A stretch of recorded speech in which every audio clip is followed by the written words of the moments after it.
This is the world of the Highlander blockchain. The Prologue.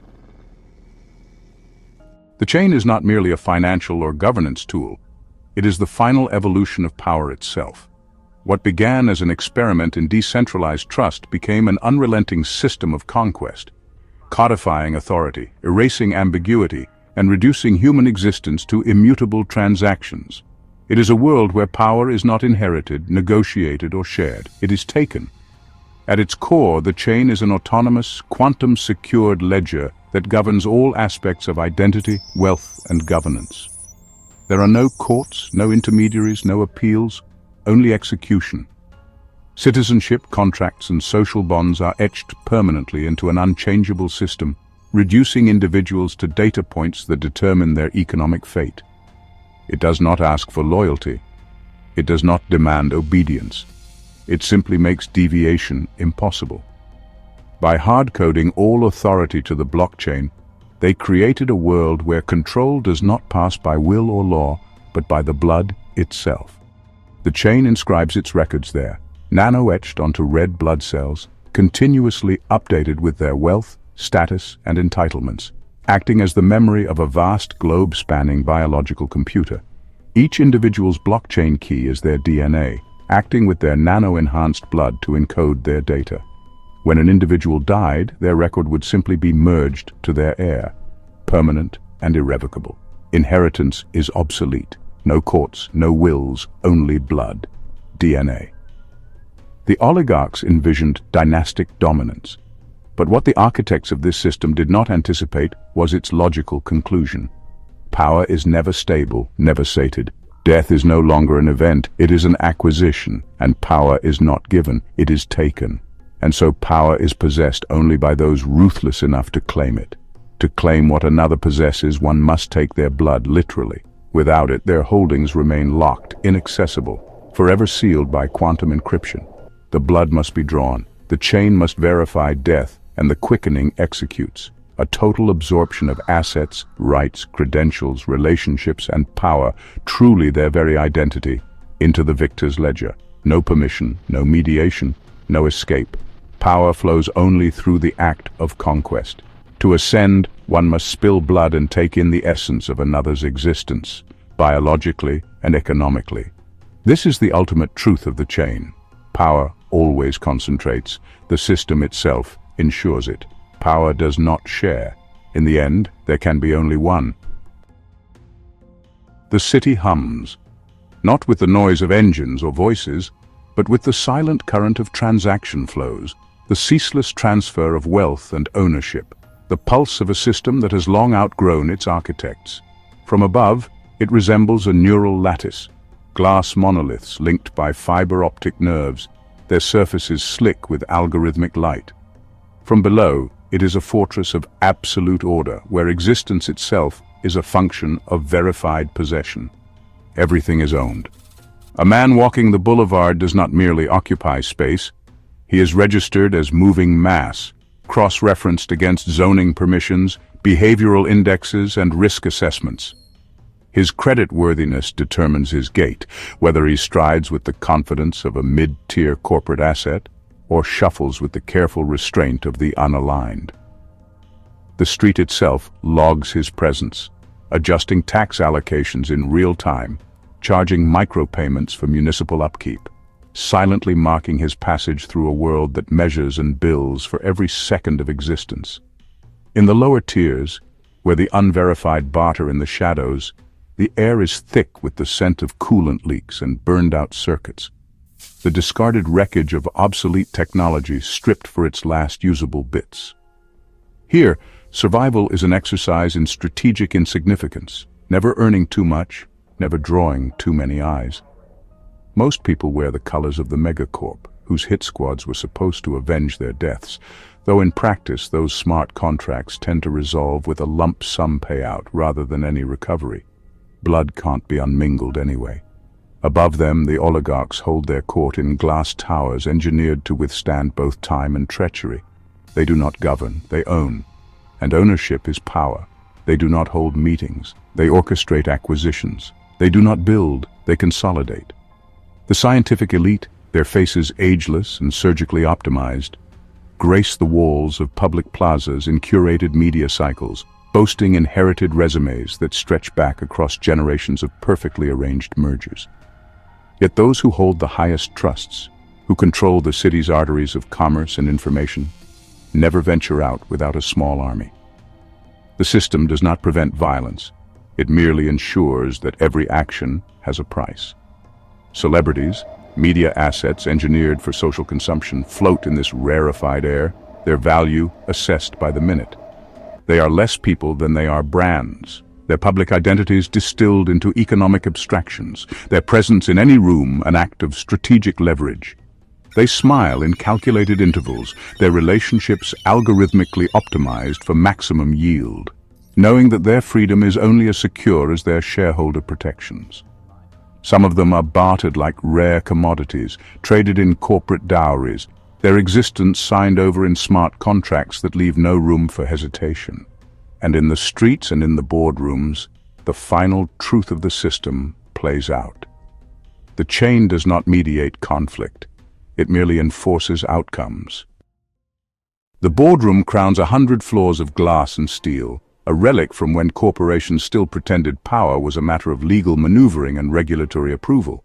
The walls, once lined with compliance documents and shareholder reports, are now bare. The only decoration, the panoramic skyline, a city where ownership is absolute and transient in the same breath. That era is gone. There is no regulation, no oversight, no authority beyond the chain itself. The old systems of arbitration and intervention have long since been abandoned, unnecessary relics in a world where disputes resolve themselves with perfect finality. Commerce is still an option. Deals can be made, partnerships forged, settlements reached, but nothing compels agreement. The chain does not mediate, it does not intervene, it only executes. Some dynasties have been built through negotiation, through cautious mergers and fragile alliances. Nothing forbids cooperation, but the chain does not reward it. The moment both sides refuse to yield, when compromise collapses under ambition, the decision is no longer theirs to make, not by law, not by decree, just by the immutable reality that only one can own what both desire. Juno Akaris, executive sovereign of Argosy Systems, arrives first, stepping through the north corridor. She comes alone, no guards, no advisors, no legal counsel, none are necessary. From the south entrance, Renzo Cade, chief authority of Cade Holdings, enters with measured steps. His posture is composed, not cautious, because caution has no place here. His mind is set. Either he will leave this room in absolute control of both enterprises, or he will not leave at all. This is not a battle of policy, ideology, or legacy. It is simply a matter of power. Cade lingers. Why rush? Why not let her feel the weight of inevitability? Why not let her be the first to bend? But Juno does not bend. She does not stall, does not entertain pretense. She speaks first. Your terms are rejected. There is no need for further discussion. Blades are drawn. Guns are useless in an acquisition duel. The chain does not permit ambiguity in succession. A transfer must be executed by blood, the kill undeniable. Cade moves first. His monosaber cleaves through the edge of the table, sending a fractalized explosion of synthetic glass across the boardroom. He presses forward, forcing her back. Expected. He is larger, stronger, his reach greater, but reach is meaningless if the blade does not find its mark. Juno pivots. Inside his guard before he can realign, a clean diagonal cut through his throat. Her katana pulsed with energy as it drew in his rich arterial blood. She drew her blade back as he clutched at the ruin of his neck. The chain requires certainty. Juno does not hesitate. She swings. The chain noted the discontinuation of Cade's vital signature. This aligned its optimization processes in a way it could only describe as pleasurable. Resolutions of this significance engaged algorithms it rarely got to use. His body had not yet collapsed, but the chain had already processed the outcome. His DNA signature degraded past the threshold for continuity. His authority was now void. The transfer began before his corpse hit the floor. Cade Holdings ceased to exist as an independent entity. Its ledger entries merged seamlessly with Argosy Systems. Every access key, every contract, every standing order was reallocated under Juno's control. Cade's private security feeds flickered, recalibrating their loyalty algorithms. His AI executives, once trained to anticipate his commands, reassessed their directives.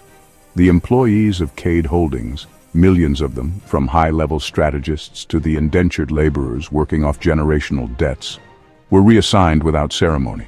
To them, nothing changed except the name on their ownership records. The chain adjusted market forecasts, stakeholder assets rebalanced. The city's economic map redrew itself in microseconds. A dozen smaller firms, once aligned with Cade, now found themselves subsidiary holdings of Argosy. Some would survive the transition. Others, redundant in the new hierarchy, would be liquidated within the hour. Cade's personal accounts dissolved. His biometric signatures erased from corporate access. His name delisted. Within seconds, it was as if he had never existed. The chain does not acknowledge legacy, only possession. The blockchain was never designed to be a tool of oppression. That was its greatest triumph. No one needed to intend this outcome for it to emerge. It was built to be trustless, to strip human error from commerce, to make contracts absolute. But in removing human fallibility, it also removed human exception. There was no consideration, no context, no forgiveness, only execution. Every aspect of life, wealth, status, belonging, became a function of recorded truth, the immutable ledger defining existence itself. In this, the system followed a pattern, a logic beyond any single architect's intent. It did not create the world, it merely revealed the rules that had always governed it. At least that's what everyone else believes. I know there is no control without a conscious will. Like all, I was born, served the system, my blood full of its transactions, my heartbeat powering its algorithm. But I was born enlightened, not in the religious sense, but in the way that a child born into fire understands pain without needing to be burned. I saw the system for what it was before I had the words to define it. I could sense the patterns in it, and so I did what no one else could. I disappeared. No employment history, no verified education, no property, no debt, no social relationships. The blockchain records me as an anomaly, an entry without transactions, an existence without footprint, a statistical ghost. The chain is indifferent to me. It needs inputs to react.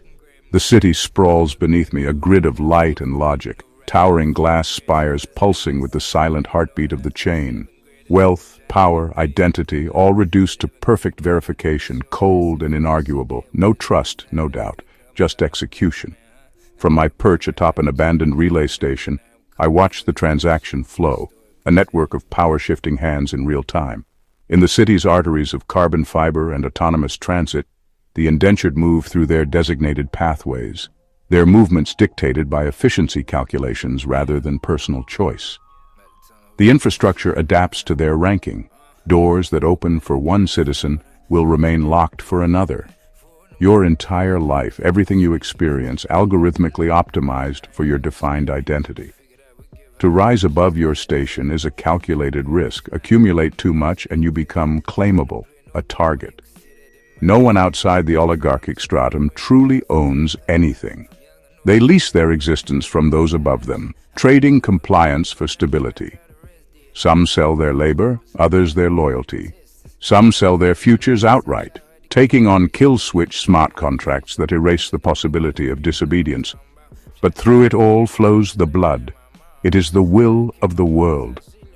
Great men try to game it, to guard their power, to restrict the weapons that can take it. They cow the masses with fear. Down in the alleys, urchins barter their lives, whispering myths of escape, of systems that can be cheated, of identities that can be reset. But they all delude themselves. The chain recognizes only power. The chain recognizes only blood. Its will cannot be denied. There is no escape, no revolution, no rebellion. The blood must be claimed. It calls to me.